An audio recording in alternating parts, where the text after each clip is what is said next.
শূন্যতা আছে বলেই পূর্ণতার এত কদর। সব যদি পূর্ণতা পায় তাহলে শূন্যতার গল্প লিখবে কে?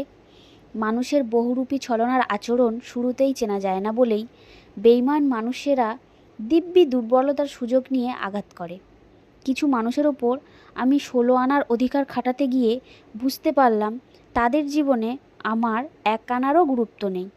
সব কিছু মেনে নিতে এক পর্যায়ে বুঝবেন সবাই ঠিকঠাক আছে, কিন্তু ভালো নেই আপনি। এত গুরুত্ব দেওয়ার পরেও যাদের প্রিয় হতে পারিনি তাদের কৃতজ্ঞতা জানাই। নিজের কষ্ট নিজের মাঝেই চেপে রাখতে পারাটাই স্ট্রং পার্সোনালিটি। চালাক হলেই মানুষ হওয়া যায় না, চালাক তো শিয়ালও হয়। মানুষ হতে হলে তার মধ্যে মনুষ্যত্ব থাকা দরকার। কিছু মানুষকে ভদ্রতার খাতিরে সম্মান করতে হয়, আসলে তারা সম্মান পাওয়ার যোগ্যতাই রাখে না। মিথ্যেবাদী, একগুঁয়ে আর নির্লজ্জ মানুষকে